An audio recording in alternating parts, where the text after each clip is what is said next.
Hi guys! In this video, ituturo ko sa inyo on how to connect or link your Instagram account to your Facebook page. This video is 2-in-1 tutorial. First is I'll show you kung paano ito gawin using your mobile phone. Then the second one is ipapakita ko naman sa inyo kung paano ito gawin using your desktop or laptop.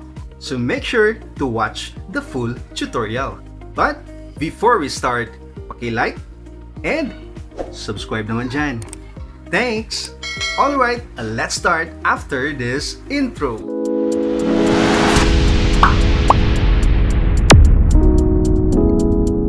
So ngayon, I'll show you kung paano ito gawin using your mobile phone. So first thing to do is punta ka sa iyong Instagram account. Pero make sure na ang iyong Instagram account ay naka-professional mode na. Once nandyan ka na sa iyong Instagram ay i-click mo na ang logo or ang photo below. Next ay i-tap mo naman itong 3 lines. At kapag nandito ka na ay i-click mo ang settings and privacy. Then pindutin mo naman ang creator tools and controls. Once you're here, hanapin mo ang connect or create. Click mo yan. Next ay i-click mo ang continue. Alright, so ang Instagram ay need ng permission mo to access info from your Facebook account. So i-click mo ang continue. So we're ready now to connect our Instagram account to our Facebook page. So pindutin mo ang continue. So basahin mo muna to guys bago ka mag-proceed. Then after mo basahin yan, i-click mo na ang yes, add. Click mo yan. Alright, so now you can select a Facebook page to connect to your Instagram account. In this tutorial, I'll choose my personal page. After that, i-click mo itong done na nasa taas guys.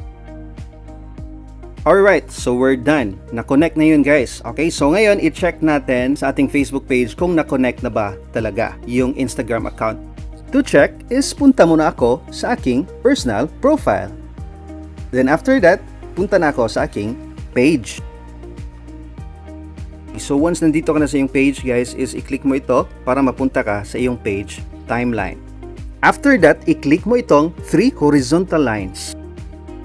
Scroll down ka, hanapin mo ang settings and privacy.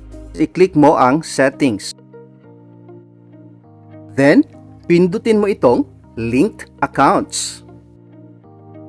At i-click mo itong Instagram para makita mo kung na-connect na ba talaga.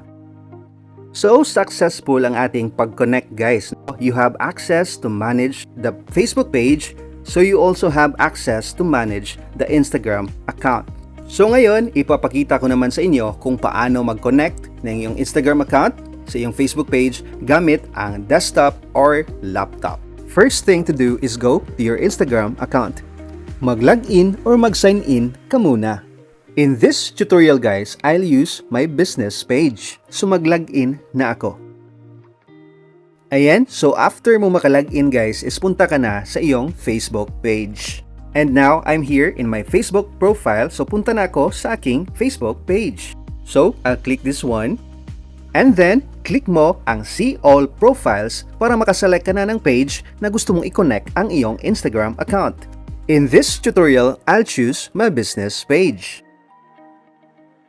Once you're here, ay itap mo ito guys para mapunta ka sa iyong page timeline.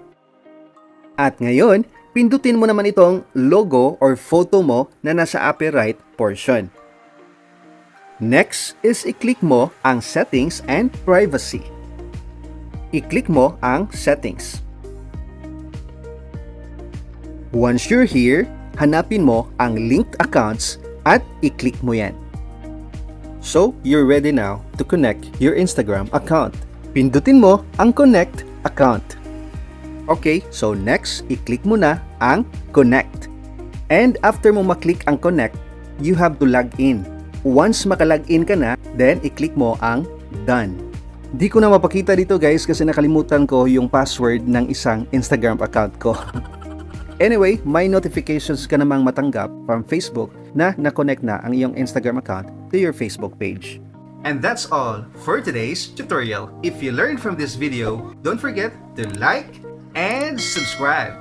Kung gusto mo pang matuto more about Facebook page, just watch my other video tutorials. Alright, thanks for watching. God bless and enjoy life!